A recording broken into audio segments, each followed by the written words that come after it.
ब्राह्मण कहाँ जाए किसको अपना दर्द सुनाए। ऐसा लग रहा है कि उत्तर प्रदेश में ब्राह्मणों को सियासी रूप से हाशिए पर धकेला जा रहा है। ऐसा दिख रहा है कि ब्राह्मणों को लेकर जो उत्तर प्रदेश की सियासत में हो रहा है, जो टीका टिप्पणी हो रही है, उसके वोट बैंक की किसी को चिंता ही नहीं, किसी को चाहिए ही नहीं। नमस्कार, मेरा नाम है गौरव पाल, आप देख रहे हैं गौरव का चश्मा। हाल ही में समाजवादी पार्टी के राष्ट्रीय प्रवक्ता राजकुमार भाटी ने ब्राह्मणों के ऊपर जो टीका टिप्पणी की वो एक बड़ा विकराल रूप ले चुकी है। विवाद बड़ा हो चुका है और अब इस विवाद में समाजवादी पार्टी के भीतर क्या फूट पड़ने वाली है, इस पर भी कई सवाल उठ रहे हैं। आप जानते हैं कि राजकुमार भाटी ने जो बयान दिया था जिसमें उन्होंने ब्राह्मणों की तुलना वैश्या से की है, जी हाँ, और ब्राह्मणों की तुलना में वैश्या को ब्राह्मणों से बेहतर बताया है। जिसके बाद इस बयान के बाद एक 7 सेकंड का क्लिप था। इस बयान के बाद पूरे प्रदेश में इस सियासत में खलबली आ गई। चारों तरफ से जो आलोचना थी वो राजकुमार भाटी की होने लगी। हाँ, समाजवादी पार्टी का एक धड़ा जो अखिलेश यादव को बहुजन सम्राट बनाने की कोशिश करता है वो राजकुमार भाटी के साथ खड़ा था, लेकिन एक धड़ा जिसमें ब्राह्मण नेता हैं, संतोष कुमार पांडे हैं, माता प्रसाद पांडे हैं, अमिताभ वाजपेयी हैं, हरिशंकर तिवारी, ऐसे जो नेता हैं वो राजकुमार भाटी का विरोध कर रहे हैं। बड़ा सवाल ये है कि अखिलेश यादव इस मामले पर चुप हैं। अखिलेश यादव ने इस मामले पर चुप्पी साध रखी है।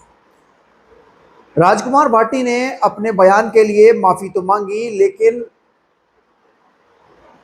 बड़ी बात यह है कि ना तो माता प्रसाद पांडे का इस पर कोई बयान आया और ना ही अखिलेश यादव ने इस पर कोई टीका टिप्पणी की या कोई बात कही, और ना ही राजकुमार भाटी को किसी पद से हटाया गया। अब बीएसपी सुप्रीमो मायावती भी इस घमासान में कूद गई और उन्होंने राजकुमार भाटी की आलोचना की और कहा किसी जाति के लोगों के खिलाफ इस तरीके के शब्दों का इस्तेमाल करना विशुद्ध जातिवाद है और सपा मुखिया को इस पर कार्रवाई करनी चाहिए, प्रवक्ता को माफी मांगनी चाहिए, अन्यथा ये विवाद जमीन पर एक बड़ा घमासान का रूप ले लेगा। अब जब मायावती ने ब्राह्मणों के पक्ष में ये बात कही तो समाजवादी पार्टी के लोग जो अखिलेश यादव को ब्राह्मण सम्राट बताते हैं वो मायावती के पीछे हाथ धोकर पड़ गए। उन्होंने सवाल किया कि बहन जी तो वनवादी हो गई हैं, बहन जी तो ब्राह्मणवादी हो गई हैं, ये बसपा की कोर आइडियोलॉजी नहीं है। मतलब सपा के जो समर्थक हैं वो बहन जी को ये बात बोल रहे हैं, लेकिन उनकी पार्टी के जो संतोष कुमार पांडे हैं, जो अमिताभ वाजपेयी हैं, उनको रोक नहीं रहे हैं। यानी कि समाजवादी पार्टी में ही दो धड़े हो गए हैं। एक धड़ा वो जो राजकुमार भाटी का समर्थन करता है, एक धड़ा वो जो राजकुमार भाटी का विरोध करता है। राजकुमार भाटी का विरोध करने वाला धड़ा जो है वो ब्राह्मणों का धड़ा है।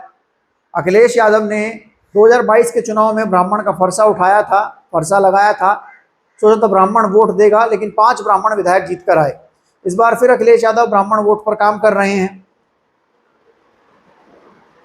यूपी में बीजेपी से नाराज हुआ ब्राह्मण सपा की ओर लाने की कोशिश कर रहे हैं और इसलिए अखिलेश यादव कह देते हैं कि हम तो पंडित से पूछकर सारे काम करेंगे, पंडित से पूछकर लोगों से मिलेंगे, पंडित से पूछकर घर से बाहर जाएंगे, पंडित से पूछकर बाल बढ़ाएंगे। तो अखिलेश यादव जब पंडितों को पीडीए का अगड़ा बना रहे हैं, जो पीडीए को लेकर चलेगा, पिछड़ा दलित अल्पसंख्यक नहीं, पंडित पी से अब मतलब पंडित है, तो फिर जब राजकुमार भाटी इस तरीके की टीका टिप्पणी करते हैं तो फिर अखिलेश यादव इस पर चुप क्यों रहते हैं और ना ही माता प्रसाद पांडे को कुछ बोलने देते हैं।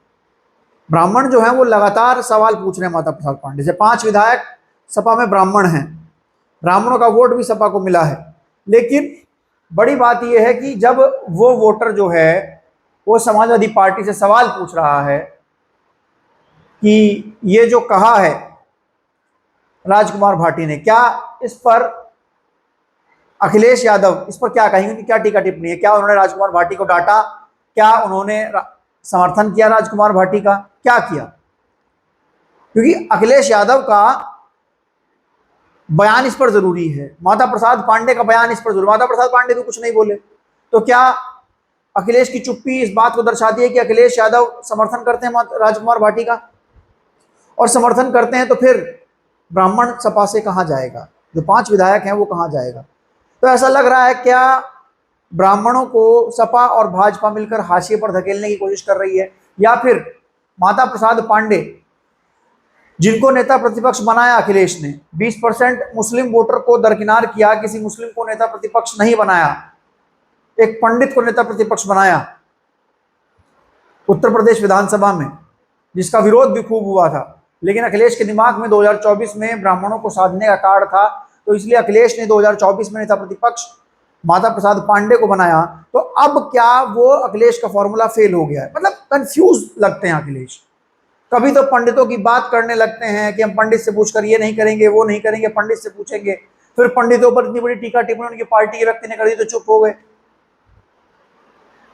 क्या अखिलेश यादव को पंडितों से ज्यादा गुर्जर समाज का वोट हो गया है? क्योंकि राजकुमार भाटी गुर्जर नेता है। हालांकि राजकुमार भाटी के जो बयान है उसको गुर्जर ही पसंद नहीं करते हैं, लेकिन फिर भी क्या अखिलेश के लिए अब गुर्जर वोट बैंक ज्यादा प्रायोरिटी वाला हो गया? वोट बैंक क्लियर नहीं कर पा रहे हैं अखिलेश, कंफ्यूज नजर आते हैं। आपको पिछले साल का विवाद याद होगा जब रामजीलाल सुमन ने राज्यसभा में राणा सांगो को लेकर एक टिप्पणी की।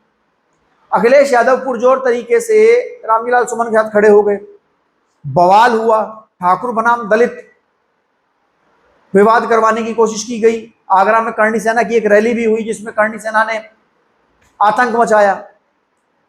उसके बाद सभा को मेन लड़ाई में दिखाने की कोशिश की गई, और फिर होता क्या है, अखिलेश यादव ठाकुरों पर एकदम से हमलावर हो जाते हैं। और फिर महाराणा प्रताप की जयंती जब आती है तो अखिलेश यादव पढ़ना बांधकर अपने पार्टी दफ्तर में बैठ जाते हैं, कहते हैं रिवर फ्रंट पर महाराणा प्रताप की मूर्ति लगेगी। कंफ्यूज्ड है अखिलेश, समझ नहीं पा रहे हैं कि किस वोटर को उनके साथ आ सकता है, कौन सा वोटर नहीं आ सकता है। ब्राह्मण वर्ग नाराज है, और जो ब्राह्मण नेता समाजवादी पार्टी में हैं, अभिषेक मिश्रा, पूजा शुक्ला, संतोष कुमार पांडे, सनातन पांडे, माता प्रसाद पांडे, ये लोग जब वोट मांगने अपने क्षेत्रों में जाएंगे, ब्राह्मणों के बीच जाएंगे, तो ब्राह्मण इनसे सवाल नहीं करेंगे। और अगर ये लोग इसी वजह चुप हैं कि अखिलेश बोल रहे हैं चुप हो जाओ, तो क्या ये अपनी बिरादरी का बैर जो है वो ले पाएंगे? और ऐसे में क्या समाजवादी पार्टी में आगे कोई फूट नहीं होगी, कोई टूट नहीं होगी? बड़ा सवाल है। और जो लोग मायावती को ब्लेम कर रहे हैं इस चीज के लिए कि मायावती मनुवादी हो गई, मायावती ब्राह्मणवादी हो गई, अगर वो ब्राह्मणों की चिंता कर रही है तो अखिलेश यादव क्या है भाई? पहले तो ठाकुर और दलितों के बीच विवाद कराएंगे, उसका समर्थन करेंगे, फिर बाद में महाराणा प्रताप की जयंती मनाने के लिए मूर्ति लगाने की बात कह देंगे।